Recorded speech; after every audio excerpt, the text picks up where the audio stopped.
कुछ समय बीता और कुछ समय बीतने के बाद एक बार अप्सरा उर्वशी को देख करके मित्रा कामासक्त हो गए। उनका तेज उसी समय स्खलित हो गया और उसे ऋषियों ने एक घड़े में रख दिया। उस घड़े से, उस तेज से वशिष्ठ जी का जन्म हुआ।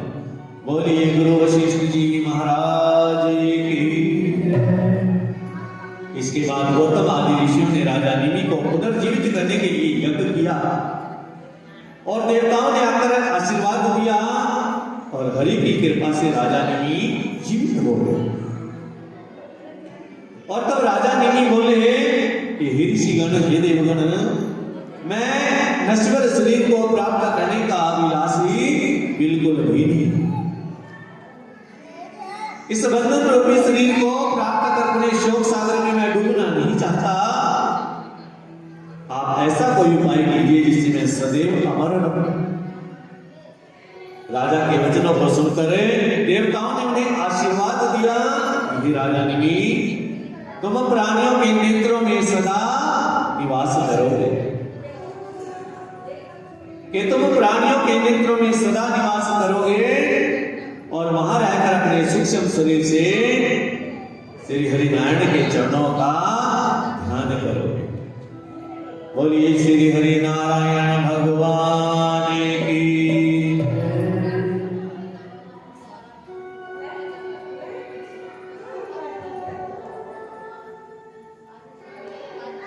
भाई कथा में आए हो तो कथा की ओर ध्यान दो, ये बातें घर जा करके कर लेना।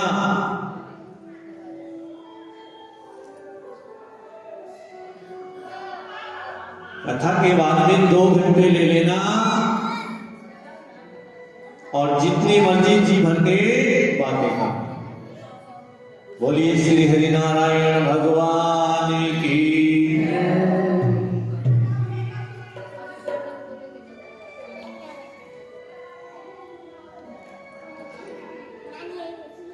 उसके बाद ऋषियों ने राजा निमि के मृत शरीर का मंथन किया और मंथन करने से राजा निमि के शरीर से एक बालक उत्पन्न हुआ, जिसका ऋषियों ने नाम जनक रखा और युवा होते ही उसको राजा बना दिया। मंथन से राजा जनक उत्पन्न हुए थे, इसलिए उनका एक नाम मिथिल हुआ और उन्होंने मिथिलापुरी बसाई। मिथिलापुरी का दूसरा नाम जनकपुरी। बोलिए श्री हरिनारायण भगवान की। अब आगे की कथा में ऋषि जमदग्नि और भगवान श्री परशुराम जी की कथा है।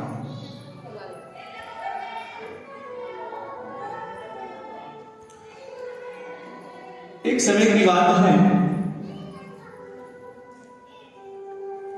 सहस्रबाहु घोड़े पर सवार अपने सैनिकों सहित आखेट खेलने के लिए निकला और जब वो ऋषि जमदग्नि जी के आश्रम के पास से गुजर रहा तो उसे ऋषि जमदग्नि जी की कामधेनु गाय बहुत पसंद आ गई। उसने ऋषि से वो कामधेनु गाय मांगी। ऋषि ने इनकार कर दिया और जबरदस्ती ही उस कामधेनु गाय को छीन करके ले गए। जब परशुराम जी वापिस आए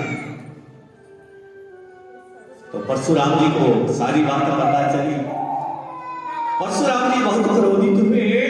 उन्होंने अपना फरसा उठाया और जाकर के सहस्रबाहु का वध कर और उनसे अपनी गाय को वापस ले आए। बोलिए भगवान श्री परशुराम जी महाराज की।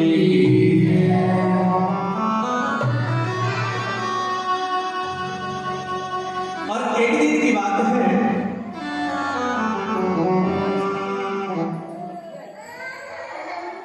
ऋषि जमदग्नि ने माता रेणुका को जल लाने के लिए गई। जब वो जल भरने के लिए गई तो उन्होंने देखा कि सरोवर में, नदी में, जहां से भी वो जल लाने के लिए गई थी, गंधर्व अपनी पत्नियों सहित विहार कर रहे थे। उनको विहार करते देख उनको जल भरने में थोड़ी देरी हुई और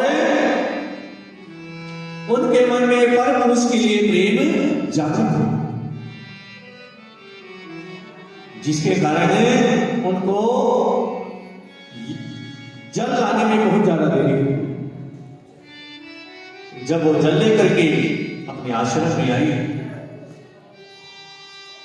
तो जमदग्नि ऋषि ने अपने तप के बल से जान लिया कि इसने अपने मन में पर पुरुष के प्रति प्रेम जागृत किया। उसी समय जमदग्नि जी के 4 बेटे उनको आदेश दिया कि तुम इसी समय अपनी माता का वध कर दो। उन्होंने उसी समय इनकार कर दिया कि पहले हमारी माता की गलत लगा। और जैसे ही परशुराम जी आए, पिताजी ने तुरंत आदेश दिया कि बेटा अपने भाइयों का और अपनी माता का वध कर। परशुराम जी ने आंव देखा ना ताओ, ना ये पूछा कि मेरे भाइयों की गलती क्या है, ना ये पूछा कि मेरी माता जी की गलती क्या है। उसी समय अपना फरसा उठाया और अपने भाइयों का और अपनी माता का शीश धड़ से अलग। बोलिए भगवान परशुराम जी महाराज की।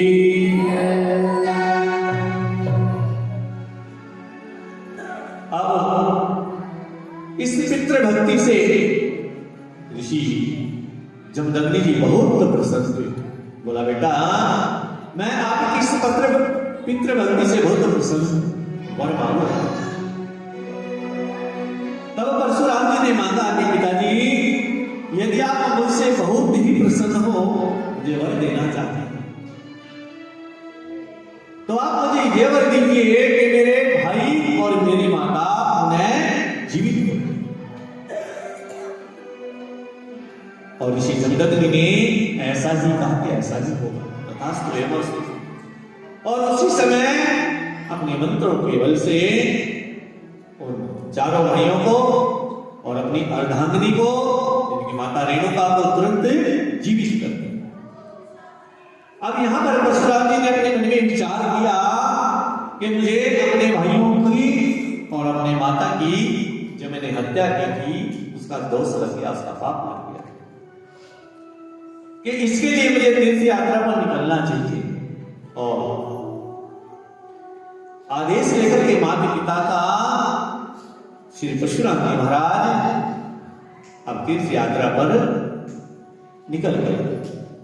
और इधर पीछे से सहस्रबाहु के जो बेटे थे उन 100 बेटों ने आकर के परशुराम जी के पिता का वध किया। और जब परशुराम जी संपूर्ण तीर्थ यात्रा करके वापस लौटे तब माता की उदासी देखी, माता की आंखों में अश्रु धारा देखी, माता की उदासी का कारण पूछा। और तब परशुराम जी को सारी बात पता थी। और तब परशुराम जी ने क्रोधित होकर के हाथ में अपना फरसा उठाया और सहस्रबाहु के 100 बेटों का तो वध किया ही किया। 21 बार पृथ्वी से पूरे के पूरे क्षत्रियों का नाम ही मिटा दिया।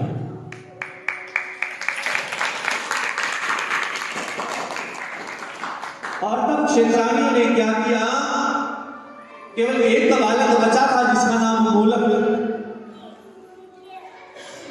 जिसको आप बिटोड़ा कहते हैं, गाय के उपले जिससे उसे बिटोड़ा कहते हैं। जब उनको लगा दिया जाता है तो उस बिटोड़े के अंदर उस बालक को छिपा करके रखा गया, जिससे परशुराम जी को यह ना पता चले क्षत्रिय इसके जब परशुराम जी चले गए तब उस मुल्क का विकास और उससे एक क्षत्रिय वंश आ गया।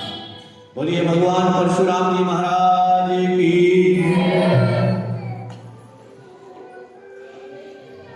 और आगे की कथा में भगवान श्री कृष्ण जी के अवतार लेने की कथा आती है। महात्मा श्री सुखदेव जी से अनन्य विजय करते हुए राजा परीक्षित बोले कि हे महात्मा जी, आपने सूर्यवंशी और चंद्रवंशी राजाओं का तथा ऋषि मुनियों का वृतांत सुनाकर मेरे मन के संताप को अपहरण कर लिया। अब मैं आपकी दयामयी वाणी से कि किस प्रकार यदुवंश में श्री कृष्ण जी का अवतार है, ये कथा आपने सुनी। और अवतार लेने के बाद भगवान श्री कृष्ण जी ने कौन कौन सी लीलाएं की। महात्मा श्री सुखदेव जी कहते हैं कि राजन, जितना मुझे ज्ञात है मैं वो सब आपको सुनाता हूं। ध्यान से सुनो कि अहुक नामक यदुवंशी राजा की स्त्री के गर्भ से उग्रसेन तथा दिवक नामक 2 पुत्र उत्पन्न हुए। और एक बार राजा उग्रसेन की स्त्री, जिसका नाम पवन रेखा, अपने पति से आदेश लेकर के अपनी सखियों सहित सहेलियों सहित वन में भ्रमण करने के लिए, और जब वन में पहुंची तो वो अपनी सखियों से अलग हो गई। जब अपनी सखियों से अलग हो गई तो उसी क्षेत्र में, उसी वन में एक द्रुमिल नाम का असुर विचरण कर रहा है। उसकी दृष्टि राजा उग्रसेन की पत्नी पवन रेखा के ऊपर पड़ गई। वो उसको देख करके मोहित हो गया, उसकी सुंदरता पर मोहित हो गया और उसने राजा उग्रसेन का रूप धारण कर लिया। और राजा उग्रसेन का रूप धारण करने के बाद पवन रेखा के नजदीक आया और बोला कि हे प्रिय, मैं आपसे भोग करना। पवन रेखा ने कहा कि दिन के समय में भोग विलास करना ठीक नहीं, लेकिन वो असुर नहीं माना जिसने राजा उग्रसेन का रूप धारण किया। जब दुर्लिक ने बहुत हद कर दी तब जाकर के पवन रेखा ने उसके साथ भोग विलास किया। और जब उस दुर्लिक नाम के असुर ने भोग विलास किया, उसके बाद वो अपने असली रूप में आ गया। तब पवन रेखा ने देखा ये तो मेरा पति नहीं, ये तो कोई और है, इसने मेरा पति धर्म भ्रष्ट कर दिया। उसी समय पवन रेखा उसको शाप देने लगी और उसी समय वो असुर बोला कि आप शाप देने से पहले मेरी बात तो सुनिए। मैंने आपकी सुनी को देख करके आपके साथ संभोग किए और आज तक मैंने जितने पुण्य कर्म किए हैं मैं उन सब का फल आपकी झोली में डालता हूं। और इन सब कर्मों के फल से आपको एक सुंदर से बालक की प्राप्ति होगी और वो बालक पूरी पृथ्वी पर एक क्षत्रिय राज्य है, उसका मुकाबला कोई नहीं कर सकेगा। उसको मारने के लिए श्री हरि नारायण अवतार। बोलिए श्री हरि नारायण भगवान की। और इस प्रकार वो अपनी सखियों सहित वापस महल में आ गई। उसने किसी को कुछ नहीं बताया। जब 10 माह पूर्ण हुए तो पवन रेखा की गर्भ से एक बालक की उसको प्राप्ति हुई। जिसका नाम कंस रखा गया। और कंस जब युवा हुआ तो जरासंध ने अपनी दोनों बेटियों का विवाह, आस्ती और प्राप्ति का विवाह इस कंस के साथ करा। प्रेम से बोलिए श्री हरि नारायण भगवान की। और अब कंस ने पूरी नगरी में मुनादी करा दी कि भाई कोई भी व्यक्ति हरि का नाम ना ले, जब तक व्रत नियम जो भी करना है मेरे नाम का। अगर मुझे कोई हरि का जब उसका व्रत नियम जब तक व्रत नियम करता दिख गया तो उसे मृत्यु दंड दिया गया। और इस प्रकार पृथ्वी पर दिनों दिन पाप बढ़ने लगा और माता पृथ्वी गाय का रूप धारण करके ब्रह्मा जी के पास आई और ब्रह्मा जी से कहा कि अब मैं पाप के बोझ तले दबी जा रही हूं, अब मुझसे बोझ अधिक सहन नहीं होता। इसका जवाब ब्रह्मा जी उस गौरवनी पृथ्वी को भगवान भोलेनाथ के पास ले गए। भगवान भोलेनाथ ने कहा कि मैं कुछ नहीं कर सकता, क्योंकि पृथ्वी का बोझ उतारने की सामर्थ्य केवल श्री हरि नारायण उनके पास जाओ। और तब ब्रह्मा जी उस गौरवनी पृथ्वी को लेकर के श्री हरि नारायण के पास गए और उस समय उनको श्री हरि दिखाई नहीं दिए। दोनों ने मिलकर के श्री हरि की स्तुति की और तब जाकर के श्री हरि का दर्शन प्राप्त। तब गौ माता और ब्रह्मा जी को सांत्वना दी कि तुम चिंता मुक्त हो जाओ, मैं समय आने पर देवी के गर्भ से अवतार धारण करूंगा और यशोदा के यहां जाकर के अपनी बाली बुलाएंगे, क्योंकि उन दोनों ने पूर्व जन्म में मुझे इनके मुझ जैसा बेटा माना। अब मुझ जैसा पूरे संसार में कोई है नहीं, इसलिए मैं ही उनके यहां अवतार धारण करूंगा। बोलिए श्री हरि नारायण भगवान की। और तब जाकर के मैं इस कंस का उद्धार कर और तब जाकर के गाय माता को गौरवनी पृथ्वी को सांत्वना प्राप्त हुई, वो वापिस आई। और इधर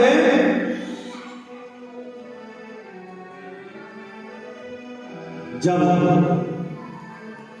कंस के डर से सभी देवता पर्वत गंधराव में छिपने लगे और इधर देवी का रिश्ता वसुदेव जी के साथ तय कर दिया। और जब देवकी के विवाह का समय आया, उससे पहले कंस अपने आप राजा बन गया और अपने पिताजी उग्रसेन को कारागार में डाल दिया। और आज देवकी का विवाह वसुदेव के साथ बड़ी धूमधाम से करा रहा, क्योंकि कंस देवकी को अपनी सगी बहन से भी ज्यादा प्रेम करता है। और विवाह के उपरांत सुंदर से रथ में बैठा करके दोनों को विदा करने के लिए नगरी से बाहर भागा। जब नगरी से बाहर पहुंचा, उसी समय आकाशवाणी हुई कि हे कंस, जिस अपनी प्यारी सी बहन को तू विदा करने जा रहा है, इसकी 8वीं संतान यानी कि 8वां गर्भ तेरी मृत्यु का कारण। उसकी 8वीं संतान से तेरी मृत्यु निश्चित है। जब आकाशवाणी सुनी, उसी समय अपनी म्यान से तनी तलवार निकाली देवकी का शीश धड़ से अलग करने ही वाला था, उसी समय वसुदेव जी ने कंस का हाथ पकड़ा कि आकाशवाणी मैंने भी सुनी। आकाशवाणी ने कहा है कि देवकी के 8वें गर्भ से तुमको भय है, और आपको तो पता है मैं सत्यवादी हूं। राजा कंस बोला, हाँ बिल्कुल, इसमें कोई दो राय नहीं कि तुम सत्यवादी। कि देवकी के गर्भ से जितनी भी संतान उत्पन्न होगी मैं उन सबको ला करके आपको देता हूं, आप उनका जो चाहे सो करो। तब कंस बोला, मैं जानता हूं कि तुम सत्यवादी हो, लेकिन जब तक देवकी के गर्भ से संतान उत्पन्न नहीं हो जाती तब तक तुम मेरी जेल में। और देवकी और वसुदेव को ला करके कारागार में डाल दिया, और उसके बाद पहरेदार नियुक्त कर दिए गए। कुछ समय बीता, जब देवकी को पहली संतान उत्पन्न हुई तब वसुदेव जी उस संतान को लेकर के राजा कंस के पास आए, और राजा कंस ने मन में विचार किया कि मुझे देवकी के जो 8वां गर्भ है उससे है भाई, मुझे इससे बहन इसको वापस ले जाओ। और जब वसुदेव जी इस बालक को वापस कारागार में ले आए, उसी समय नारद जी राजा कंस के यहां, राजा कंस ने नारद जी की आओ भगत की उनके चरणों की पूजा की। नारद जी ने कहा कि हे राजा कंस, ये तुमने क्या कर डाला? अरे तुमने देवकी की संतान को वापस क्यों भेज दिया? उसी समय पृथ्वी पर 8 लकीरें खींची कि ये बताओ इनमें से पहली कौन सी और 8वीं कौन सी? भाई राजा कंस की बुद्धि को भ्रष्ट कर दिया कि इधर से गिनोगे तो इधर से 8वीं होगी, और इधर से गिनोगे तो इधर वाली 8वीं। कि न जाने देवकी की कौन सी संतान 8वीं हो गए। और ये भी कहा कि कुछ देवता गोकुल में मनुष्य का रूप भी धारण करेंगे, और इतना कह करके नारद जी अपने लोगों, और उसी समय कंस ने अपने सेवक के द्वारा वसुदेव को वर्षों से संतान को बुलाया। वसुदेव जी से संतान को लेकर के आए, और कंस ने उस संतान को पटक करे मृत्यु के घर। बोलिए श्री हरि नारायण भगवान की। नारद जी कंस को उकसा कर गए थे कि जब तक ये बुराई नहीं करेगा तब तक हरि का अवतार नहीं, इसलिए इसके हाथ से जितनी बुराई हो उतना ही अच्छा। और इस प्रकार इस कंस ने देवकी के 6 पुत्रों का वध कर दिया। बोलिए श्री हरि नारायण भगवान की जय। और जब 6 पुत्रों का वध कर डाला, अब वसुदेव जी और देवकी जी चिंतित, क्या किया जाए, क्या किया जाए। उसी समय श्री हरि नारायण ने देवकी और वसुदेव को स्वप्न में दर्शन दिया कि तुम बिल्कुल भी चिंता मत, मैं तुम्हारे गर्भ से अवतार धारण करूंगा और तुम्हें सभी चिंताओं से मुक्त करूंगा। और उसी समय योग माया को बुलाया, योग माया को आदेश दिया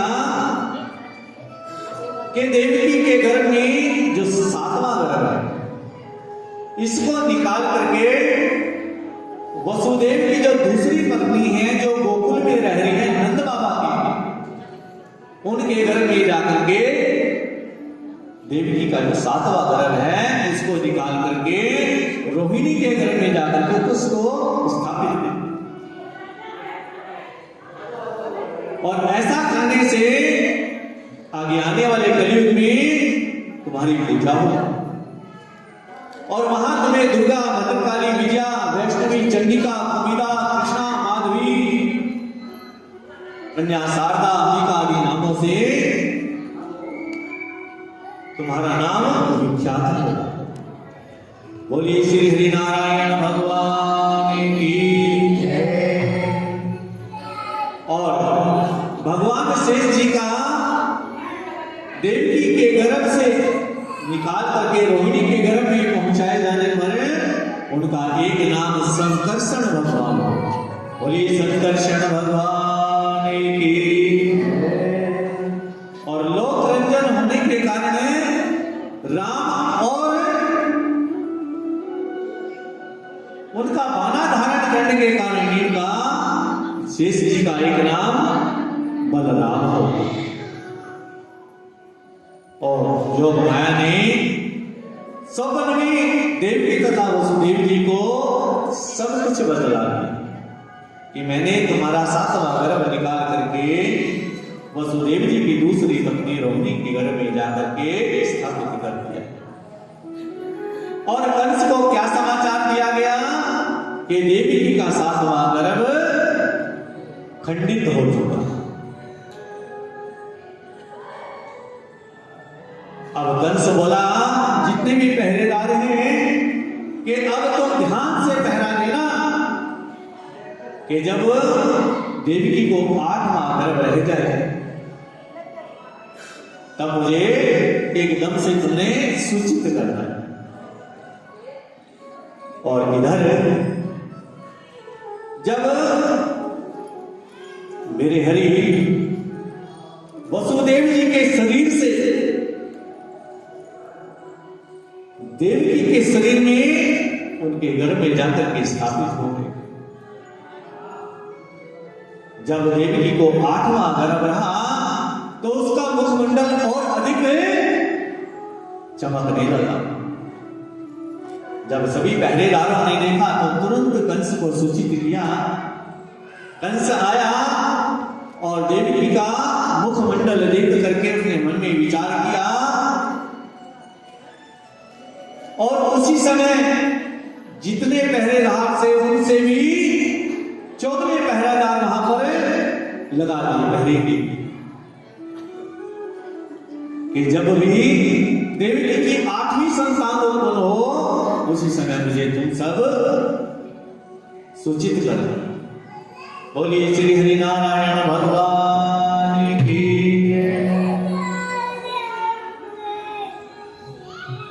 और इधर भाद्रपद में भादवे का महीना कृष्ण पक्ष की अष्टमी और रात्रि के 12 बज रहे हैं। रोहिणी नक्षत्र में भगवान त्रिलोकीनाथ ने मां देवकी के गर्भ से अवतार धारण कर लिया। और मेरे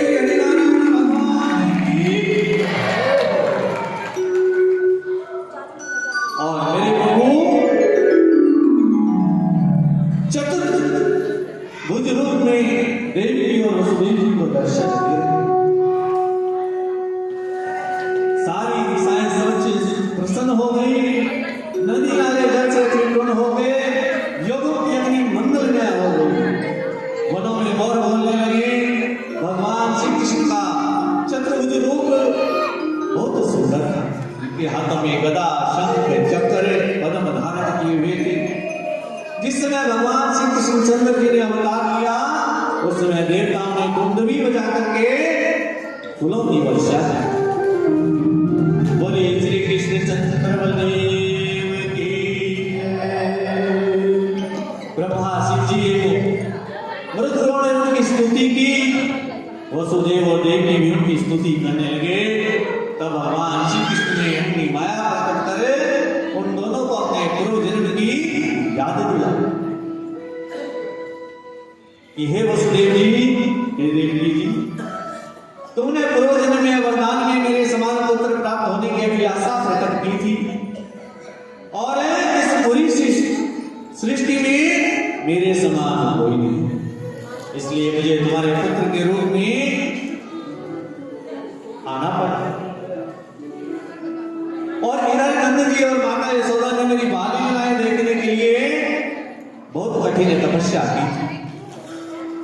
अतः मैं अपने बाल स्वरूप में आ जाता हूं और तुम मुझे यशोदा के पास सुलाओ। और जब श्री हरि ने योग माया को आदेश दिया था कि तुम स्वयं यशोदा के घर में जाकर के स्थापना, और कहा कि उधर यशोदा की बगल में तुम्हें एक कन्या लड़की मिलेगी, तुम मुझे तो नंद बाबा के यहाँ छुड़ाओ और वहां से उस कन्या को ले आओ। अब वसुदेव जी बोले, कैसी बातें करते हो? अरे हमारे हाथ बंधे हुए हैं, बेड़ियां डली हुई हैं और 7वें कारागार में हमारे को बंद किया हुआ है। इतने सारे पहरेदार पहरा दे रही हैं और कह रही है कि मुझे यहां से इस सूप में बिठा कर नंद बाबा के यहाँ छोड़ाओ और उधर से उस कन्या को ले आओ। उसी समय चतुर्भुज लोक में श्री कृष्ण जी बोले, तुम इसकी किंचित मात्र भी चिंता मत करो, अभी मेरी लीला नहीं। उसी समय मेरे प्रभु बालक में हो जाते हैं और जितने भी पहरेदार हैं वो सब मित्रा के वश हो जाते हैं। और अपने आप वसुदेव जी की और देवकी जी की बेड़ियां अपने आप खुल जाती हैं। अपने आप सातों जो कारागार हैं उनके ताले अपने आप खुल जाते हैं, उनके दरवाजे अपने आप खुल जाते हैं। और आज वसुदेव जी मेरे प्रभु को उस सूप में बिठा करके जब मथुरा से बाहर निकले, उसी समय शेषनाग जी ने उनके ऊपर अपने फन की छाया की और जब बाहर निकले तो भादो मास की काली अंधियारी रहा और बरखा बरस रही है। वसुदेव जी बोले कि बरसात की आज ही आनी, इतनी भयंकर बरसात और काली अंधियारी रात, और वसुदेव जी उनको लेकर के चल रहे यमुना के किनारे पहुंच चुके हैं। यमुना का जल स्तर देख करके यमुना जल में प्रवेश किया। यमुना जी ने अपना जल स्तर इसलिए बढ़ाया क्योंकि वो भगवान श्री कृष्ण के चरणों को स्पर्श करना था। और जब भगवान श्री कृष्ण जी के चरणों को स्पर्श कर लिया तब एक समान वेग से यमुना जी बहने और यमुना पार करने के बाद वसुदेव जी को नंद बाबा के द्वार खुले मिले। वहां पर मां यशोदा की बगल में उस नन्हे शिशु को लौटाया, वहां पर जो है बिठाया और वहां से उस कन्या को लिया और उस कन्या को लेकर के फिर वापिस मथुरा में कंस की कारागार में आ गए। तो ये प्रभु की लीला है। इस लीला का आज तक ना तो किसी ने कोई पार पाया है और ना ही कोई पार पा सकेगा। सुनिए इस सुंदर से भजन के माध्यम से। तेरी माया का न पाया कोई पार, लीला तेरी तू ही जाने। तेरी माया का न पाया कोई पार, लीला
सेवक शेषनाग तो जागे उसकी भाग प्रभु का सेवक शेषनाग देखो जागे उसकी भाग अपने मन में रोका भरे जाता भाग तेरी माला न पाया कोई भाग मिला के दूरी जाने जाने ओ श्यामा तू जाने दूरी जाने हो समा दूरी जाने सारी दुनिया के तेरे जनहार तेरी दूरी जाने तेरी माला न पाया कोई भाग मिला के दूरी जाने वासुदेव जी हिम्मत हारे तेरी चढ़ी यमुना को चढ़ी यमुना चढ़ी यमुना चरण छुए किया विनाशा मेरे ललना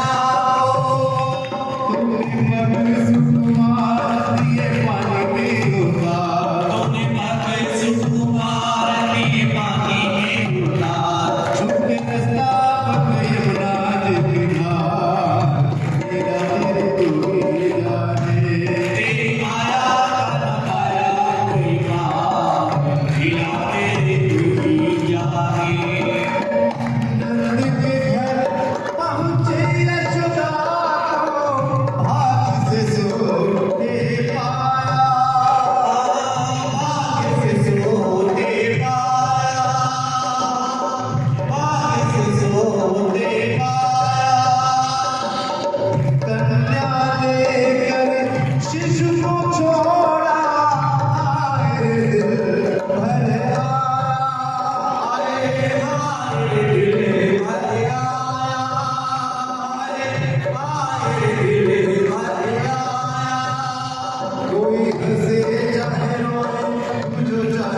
दिल भर कोई हंसे चाहे रोए जो चाहे वही होए सारी बातों में है तुझे अधिकार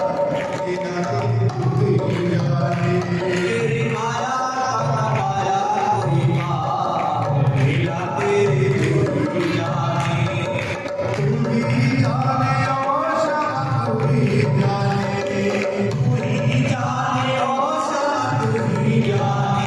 सारी दुनिया के तेरे हाथ बिना तेरी तू ही जाने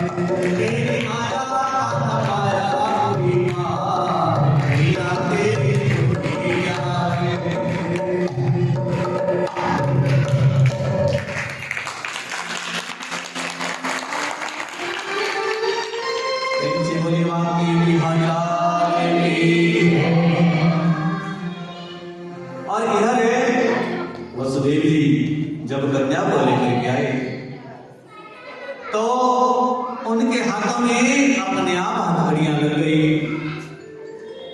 सातों कारागार के दरवाजे अपने आप बंद हो गए, अपने आप ताले लग गए। और जब पहरेदार सो रहे थे उनकी नींद अपने आप खुल गई, सारे जाग गए। उसी समय जब उस कन्या ने रुदन किया तो सेवादार दौड़ करके राजा कंस के पास आए, उनको सारी बात बतलाई कि 8वां गर्भ बंद हो गया। और उस समय कंस दौड़ा दौड़ा आया और सातों कारागार के ताले खुलवाए। जब ताले खुलवाए और देवकी के पास पहुंचा राजा कंस, तो देवकी बोली कि भैया ये तो कन्या है, इस कन्या ने तुम्हारा क्या बिगाड़ा है। उसी समय राजा कंस ने अपने मन में विचार किया कि ये जरूर छलिया विष्णु की कुछ चाल है, उसकी कुछ माया, क्योंकि आकाशवाणी ने तो कहा था कि 8वां गर्भ पुत्र होगा, ये कन्या कैसे हो गई?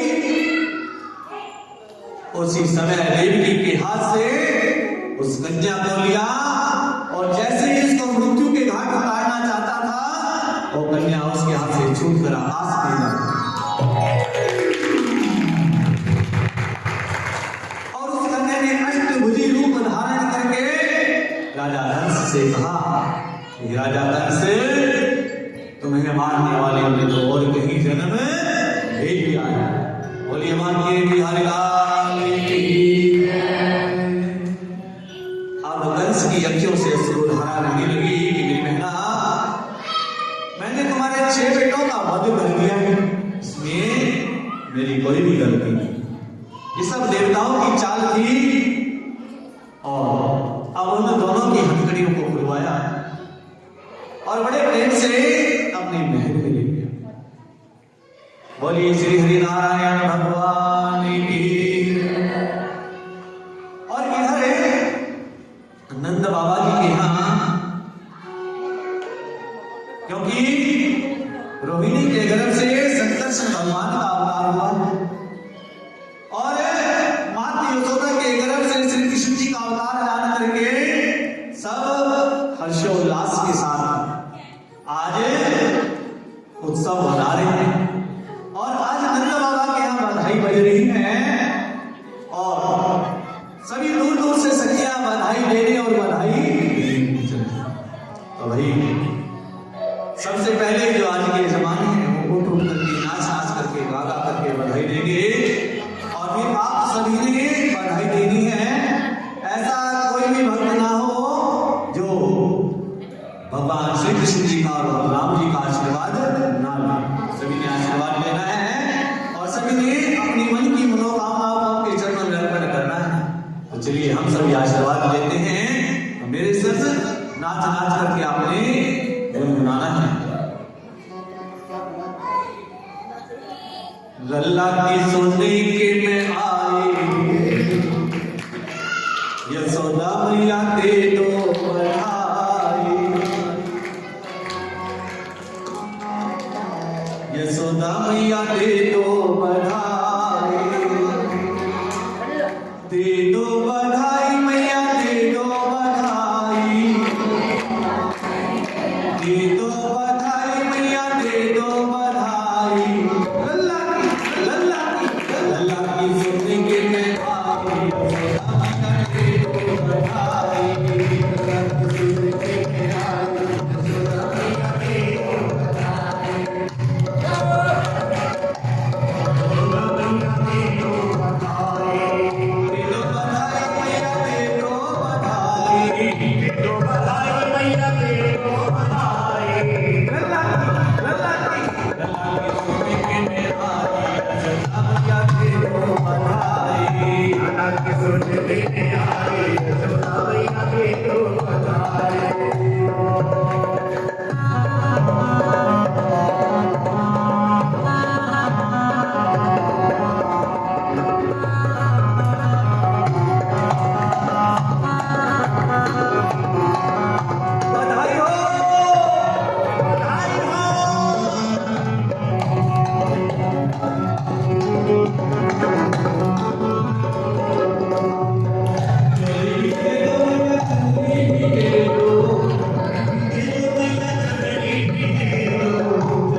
Bye.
हरिलाल की, राधा रानी अलबेली सरकार की। और उधर दूसरी तरफ हाँ जी शांति का दाद दो, शांति का। बोले श्री हरिनारायण भगवान की, राधा रानी अलबेली सरकार की, बरसाना धाम की, वृंदावन धाम की। भाई 51 रुपये बधाई, इनके लिए जोरदार तालियां। उधर मेरे भाग्य बिहारी जी से पहले 11 महीने पहले राधा रानी ने वृषभान और मां गिरिध के यहाँ अवतार धारण कर लिया, क्योंकि गोलोक धाम से आने से पहले दोनों ने विचार विमर्श किया। जब मेरे कन्हैया ने कहा कि राधे तुम्हें मुझसे पहले जाना पड़ेगा, 51 रुपये और भी इनके लिए जोरदार तालियां। कि राधे तुम्हें मृत्यु लोक में संसार वासियों की भलाई के लिए मुझसे पहले अवतार धारण करना है। तब राधा रानी ने वहीं पर विचार विमर्श कर लिया था और कह दिया था कि प्रिय जा तो रही हूं, लेकिन जब तक तुम्हें ना देख लूं तब तक अपनी अखियों को नहीं खोलूं। और बिल्कुल वैसा ही 11 महीने पहले आ गई, लेकिन अखियों को नहीं खोला। माता पिता बहुत चिंतित, बहुत बेचैन, न जाने कितने वैद को ही खा लिया, लेकिन उन वैदों की भी समझ में ये रोग नहीं आया। ये तो प्रेम का रोग है भाई, ये किसी की समझ में नहीं आया। 51 रुपये और भाई के लिए भी जोरदार तालियां। और इधर जब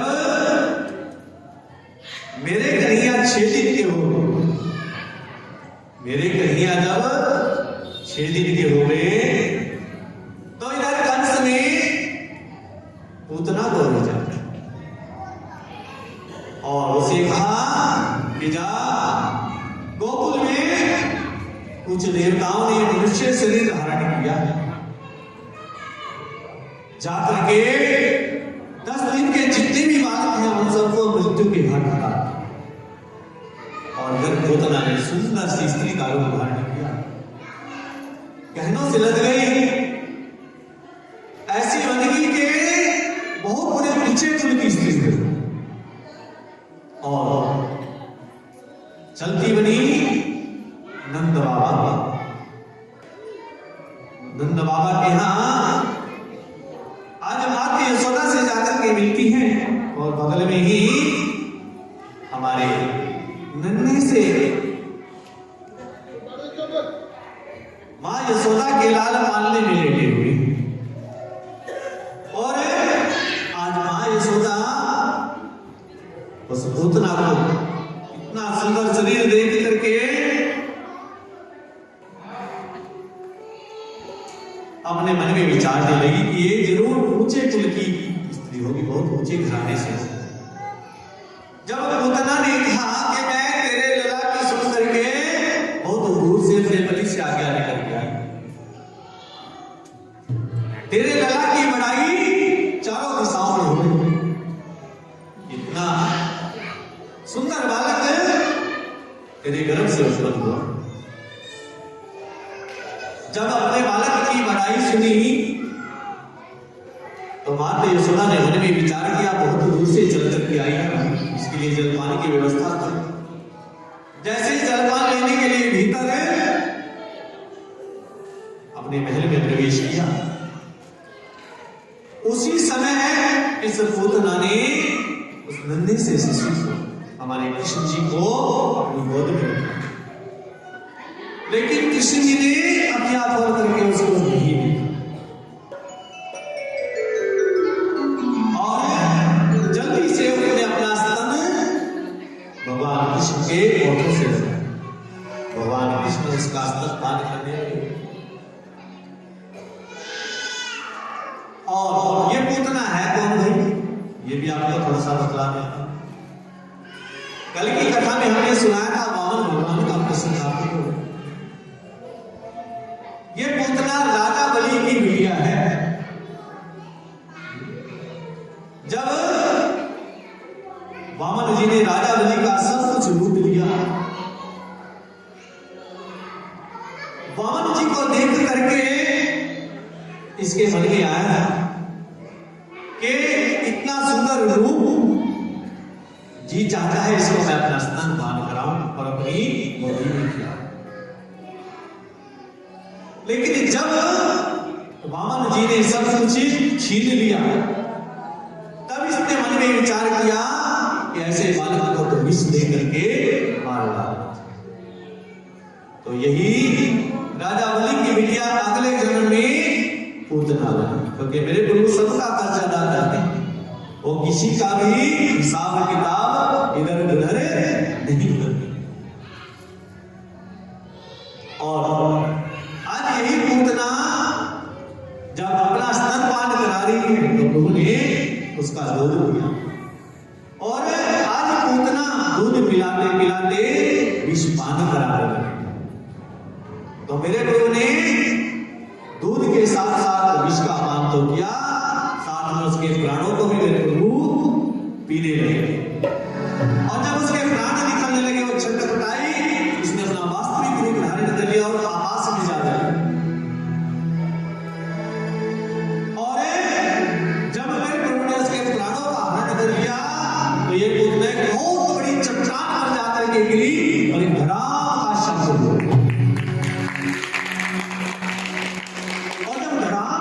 हुआ तो चारों तरफ से शब्द की गूंज गूंजी, तो पूतना गिरी थी भाई। और जब मां ने यशोदा वापिस आई, उसने देखा मेरा लल्ला गायब और वो स्त्री भी गायब, हाहाकार मच गई पूरे गोकुल के। ढूंढो ढूंढो ढूंढो, सब गोपियां, नंद बाबा, माता यशोदा, रोहिणी और बलराम जी उस ओर चले जिस ओर से राम के शब्द की आवाज, और सब वहां पहुंच गए। देखा कि बड़ी सी ऊंची सी चट्टान, उसके ऊपर पूतना लेटी हुई है, उसकी छाती के ऊपर उनका लल्ला बड़े प्रेम से खेल रहा है। बोलिए श्री कृष्ण चंद्र बलदेव की। और भाई एक लंबी सी सीढ़ी मंगवाई गई, उस सीढ़ी पर चढ़ करके गोप वालों ने उस नन्हे से शिशु को उतार करके मां यशोदा की गोद में दिया, और फिर नंद बाबा ने उस पूतना के शरीर के छोटे छोटे टुकड़े करवाए और उसको चिता में जलवाया। आज पूतना के शरीर से दुर्गंध आने की वजह बड़ी मीठी मीठी सुगंध आ रही है, क्योंकि मेरे प्रभु ने उसका स्पर्श कर लिया। आज मेरे प्रभु ने उसको अपना मोक्ष धाम दिया। बोलिए श्री हरि नारायण भगवान की। और भाई धीरे धीरे एक वर्ष व्यतीत हो गया। एक वर्ष बीत जाने के बाद दोबारा से फिर भगवान कृष्ण और बलराम के जन्मोत्सव गोकुल में मनाया। इधर कंस ने जो शक्तासुर को भेजा, और आज सभी ने कन्हैया को पालने के नीचे बिठा दिया, सब अपनी मस्ती में मस्ती। और जो छकड़ा था उसके नीचे पालना लगा दिया और पालने में मेरे कन्हैया को लिपटा दिया। और उस छकड़े में दूध दही घी माखन की मटकी आ रही है, सब एक दूसरे को माखन मिश्री खिला रही है, लस्सी पिला रही है, दूध पिला रही है, लेकिन भगवान कृष्ण की और किसी का भी ध्यान नहीं। जब इसने देखा शक्तासुर ने कि आज बड़ा अच्छा मौका है, सुनहरा अवसर है, क्यों ना आज पूतना के वध का बदला ले लिया जाए। एक साल बाद पता चला था राजा कंस को कि पूतना की मृत्यु हो चुकी है। और जाकर के जो सत्तासुर को भेजा और सत्तासुर ने मौका पाकर के छपरे के ऊपर अपना पूरा शरीर का वजन दे डाला। जब भगवान कृष्ण ने पालने में लेटे लेटे देखा, अच्छा मेरे साथ अच्छा, उन्होंने अपने पांव का अंगूठा उस छपरे के साथ लगाया, जरा सा छुआ ही था कि छपरा झट से पलट गया। बोलिए श्री कृष्ण चंद्र देव की। और जब छपरा पलटा तो भटकियों के टूटने फूटने की आवाज आई और सत्तासुर उसके पीछे दब करके मर गया, क्योंकि प्रभु ने अपना वजन बढ़ा दिया था। जब सभी गौकों वालों ने पटकनियां टूटने फूटने की आवाज सुनी तो सो दौड़े, और जब छपरा पलटा तो उसके नीचे सत्तासुर मरा पड़ा। नंद बाबा ने आज फिर भगवान का शुक्रगुजार किया कि प्रभु उस दिन तो आपने मेरे लला की जान बचाई, सोचे आज फिर आपने मेरे लला की जान बचाई। और ब्राह्मणों को बहुत सारा दान किया। और भाई कुछ समय और बीता। अब वसुदेव जी ने गर्गाचार्य जी को भेजा कि जाओ जाकर के हमारे दोनों बेटों का नामकरण करो। और गर्गाचार्य जी गए नंद बाबा के यहाँ गौशाला में जाकर के चुपचाप उनके दोनों बेटों का नामकरण कि मां यशोदा की जो गोद में लाल खेल रहा है ये श्याम वर्ण का है, इसलिए इसका नाम कृष्ण हो। और रोहिणी की गोद में जो बालक खेल रहा है इसका नाम बलराम। बोलिए बलराम जी की, गाओ भैया की, कृष्ण लला की। और इस प्रकार का नामकरण करके श्री गर्गाचार्य जी वापिस आ जाते। भगवान श्री कृष्ण कुछ और बड़े हुए और एक दिन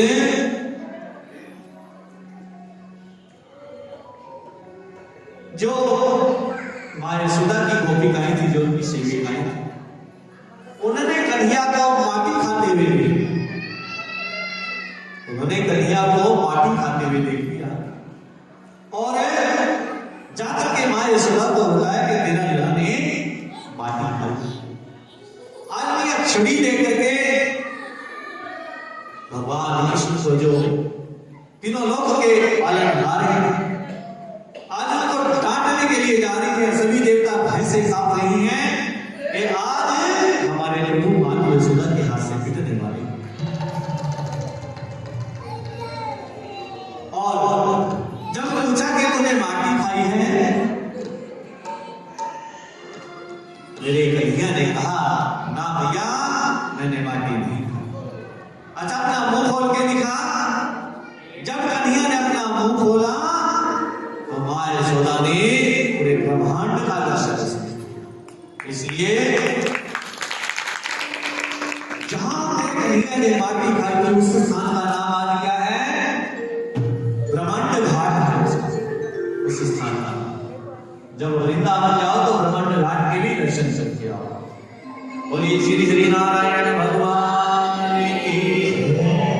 वहीं पर मेरे कन्हैया ने माटी खाने की लीला कर भाई। कुछ दिन और बीते। एक दिन मेरे कन्हैया को पालने में लिखा करके जब कन्हैया सो गए तो मैया माखन से जो है लस्सी जो है मिलाने लगी और उसे माखन निकालने लगी। अब लस्सी जब मिलाने लगी तो जो रही थी उसकी आवाज से मेरे कन्हैया उठ गए। तो मैया ने अपनी गोद में लिया, उनको अपना स्तन पान कराया। उसी समय मैया ने देखा कि मैंने दूध को चूल्हे पर रखा हुआ है, पीढ़ी पे रखा हुआ है। जब देखा दूध निकलने वाला है उसी समय कन्हैया को उतार कर नीचे छोड़ दिया पृथ्वी पर और अपने आप मीठी से दूध उतारने के लिए चले। मेरे कन्हैया ने कहा अच्छा मुझसे प्यारा दूध हो गया। और उसी समय मेरे कन्हैया ने जितनी दूध दी गई थी वहां मटकियां रखी थी, मक्खन की मटकियां थी, सब छड़ी से फोड़ डाला, फोड़ डाला। बोलिए श्री कृष्ण चंद्र बलदेव की। जब बात यशोदा वापिस आई, उन्होंने देखा कि कन्हैया बड़ा नटखट हो गया है, आज इसको मैं सबक जरूर सिखाऊं। और हाथ में छड़ी लेकर के कन्हैया को पकड़ने के लिए दौड़ पड़ी। वो कन्हैया, वो तीनों लोगों का पालनहार, जो बड़े बड़े ऋषि मुनियों के मन भी उनको ना पकड़ सके, आज मां यशोदा उसको पकड़ नहीं जाती। सभी देवता देख करके बहुत प्रसन्न हो रहे हैं। और जब मेरे कन्हैया की पकड़ में नहीं आए, जब देखा कि अब मां हार गई, झुक गई, आज कन्हैया अपने आप मां यशोदा की पकड़ में आ गई। मां यशोदा ने अपनी सेविकाओं से, अपनी गोपिकाओं से एक रस्सी मंगवाई। आज कन्हैया को उखल से बांधना चाहती। जैसे जैसे रस्सी बांध दी जाती और रस्सी दो अंगुल अपने आप में पड़ जाती। दोबारा से फिर रस्सी मंगवाई गई और फिर से जो है दो अंगुल कम पड़ गई। दोबारा से फिर रस्सी मंगवाई गई और फिर से दो अंगुल कम पड़ गई। मां को इतना परेशान किया कि मां बहुत ज्यादा थक गई। जब कन्हैया ने देखा कि मां थक चुकी है, अपने आप लग गई। बोलिए श्री कृष्ण चंद्र बलदेव की। अब कन्हैया को उखल के साथ बांध करके कन्हैया नाना प्रकार के कार्य में लग गई। आज कन्हैया ने विचारा कि हमारे महल के द्वार पर दो वृक्ष खड़े थे, यमला अर्जुन, आज इनका उद्धार कर दिया। मेरे कन्हैया घुटनों के बल चलते चलते उखल को लेकर के उन दोनों जो दो पेड़ थे दरवाजे के पास, उन दोनों के बीच में उखल को फंसाया और जैसे झटका मारा, राम से वो दोनों वृक्ष गिर गए। कुछ बालकों ने देखा कि दो दिव्य देहधारी पुरुष और वृक्षों से निकले। मेरे कन्हैया के चरण स्पर्श किए, उनकी चरणों की स्तुति की, वंदना की और फिर आकाश मार्ग को चले गए। जब राम का शब्द सुनाई दिया, मां यशोदा, गोपिकाएं, नंद बाबा भागे, रोहिणी भागी, बलराम भागा। देखा कि मेरे कन्हैया ने वृक्षों के बीच में उखल को फंसाया, जिससे दोनों वृक्ष नीचे गिरे। आनंद बाबा ने मां यशोदा को डांटा, कन्हैया के बंधन खोले गए और मां यशोदा ने कन्हैया को दुलारा पूछता, बहुत प्रेम किया। कुछ समय और बीता भाई। एक दिन मेरे कन्हैया मां की गोद में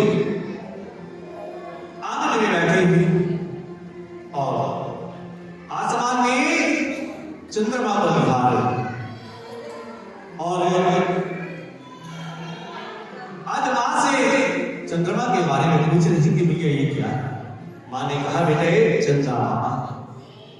कृष्ण ने कहा कि ये चंदा मामा मेरे मन को भागे ही से ला करके दो, मैं इनके साथ खेलना चाहता हूं। आज अपने बालक की जिद, अपने बालक की जिद के आगे या हार गई और मेरे कन्हैया जिद करने लगी। इस प्रकार इस भजन के माध्यम से सीखते हैं। बोलिए श्री कृष्ण चंद्र बलदेव की जय। हटे पकड़े है नंद लाला, मैयारी मोहि चंदा लागे, चंदा लागे, चंदा लागे, चंदा लागे, चंदा लागे, चंदा लागे, चंदा लागे।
से चंद्र लीला को मेरे प्रभु समझो। अब इधर नंद बाबा ने अपने मन में विचारा, भाई यहाँ गोकुल में हर रोज कोई ना कोई उपद्रव होता है कि हमें इस स्थान का त्याग कर देना चाहिए, और सभी गोकुल वालों से मिल करके कि भाई हमें इस स्थान का त्याग कर देना चाहिए। और सभी ने हामी भरी और सभी ने अपना सामान अपने जैसे में भर लिया और वहां से चल करके नंदीश्वर पहाड़, वृंदावन में नंदीश्वर पहाड़ी है जहां पर किसी भी असुर का जाना मना है, क्योंकि वो जगह शापित है। अगर कोई असुर उस स्थान पर पहुंच गया तो वो अपने आप पत्थर का बन जाएगा। और सभी अपना जो छपड़ों में अपना सामान लाद करके अब वृंदावन में जाकर के सब ने नए नए घर बना करके वहां पर सब गोकुल वाले नंद बाबा, गोपियां, माता यशोदा, रोहिणी, बलराम सब वहां पर जाकर के रहने लगे। कुछ दिन और बीते, जब मेरे कन्हैया थोड़े और बड़े हुए तो कन्हैया ने देखा कि सभी गोकुल वाले गैया चराने के लिए जाते कि मैं भी इनके साथ गैया चराने जाऊं, और मैया से गैया चराने की जिद करने लगे। मैया बोले तुझे गैया चराने की क्या आवश्यकता पड़ गई, इतने सारे नौकर हैं। लेकिन हमारे किशन कन्हैया नहीं माने, जिद कर बैठे और उनके जिद के आगे गया। तब मैया ने किशन कन्हैया से कहा कि पांव में जूतियां डाल के जाना। कन्हैया ने कहा जितनी गाय हैं, जितने बछड़े हैं, जितने गोपाल हैं, सबके लिए जूतियां बनाओ। तब मैं अपने पांव में जूतियां डालूं। और मां उनकी जिद के आगे हार गई। तब कन्हैया नंगे पांव गोकुल वालों के संग में गैया चराने के लिए गए। कुछ दिन तक ऐसे ही गैया चराने की लीला रची थी। और एक दिन जब यमुना किनारे को खेलते खेलते भूख लगी, गैया बछड़े तो अपनी जगह सब चल रही। जब कन्हैया को भूख लगी, कन्हैया ने कहा अरे मधुसूदन, आप सभी, आपकी माताओं ने जो आपको भोजन दिया है खाने के लिए, आप अपनी पोटली खोलो। भाई बड़ी जोरों से भूख लगी। जब सबने पोटली खोली कि अब भाई खाना आरंभ करो। जब सबने खाना आरंभ कर दिया तो मेरे कन्हैया उनकी जूठन को लेकर के अपने मुंह में रख। जब यह लीला ब्रह्मलोक से ब्रह्मदेव ने देखी तो उन्होंने मन में विचार किया कि जो ईश्वर बड़े बड़े ऋषि मुनियों से भी यज्ञ में आहुति नहीं स्वीकार करते, वो आज इन गोकुल वालों की जूठन को खा रहे। मुझे तो लगता है ये निर्गुण ब्रह्म है ही नहीं कि चल करके आज इनकी मैं परीक्षा ले लूं। और उनकी परीक्षा लेने के लिए आज ब्रह्मदेव जी वृंदावन में आ गए। जितनी गायें चल रही थी सबको इकट्ठा किया, एक गुफा में जाकर के बंद कर दिया। और जब इन गोकुल वालों का और कृष्ण जी का भोजन संपूर्ण हुआ, सबने देखा कि ना तो गैया दिखाई दे रही है, ना बछड़े दिखाई दे रहे। सब गोकुल वालों ने कन्हैया से कहा, रे कन्हैया, हम तो इधर भोजन में लगे हुए थे, हमारी गैया और बछड़े न जाने कहां चले गए। कन्हैया बोले तुम रुको, मैं अभी देख करके आ गया। जब कन्हैया दूर निकल गए, पीछे से ब्रह्मा जी ने इन सब गोकुल वालों को भी चुरा लिया और उसी गुफा में जाकर के बंद कर दिया।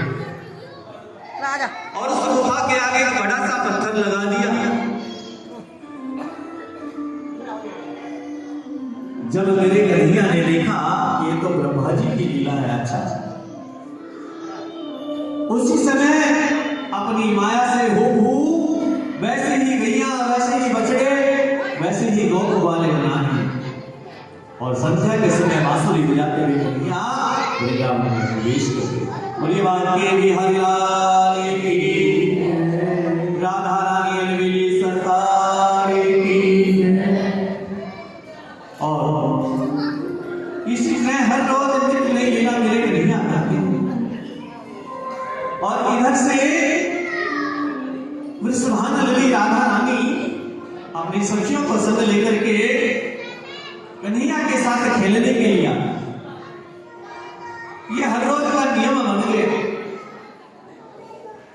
और एक दिन हमारी राधा रानी ने बहुत सुंदर वस्त्र पहने हुए थे और मेरे कन्हैया उनका आंचल पकड़ना चाहते। आंचल पकड़ करके जो सुंदर वस्त्र पहने हैं उनको छू करके देखना चाहते। आंचल पकड़ लिया और आज राधा रानी अपने मुखारबिंद से क्या कह रही है, सुनिए इस भजन के माध्यम से। श्याम चल मेरा छोड़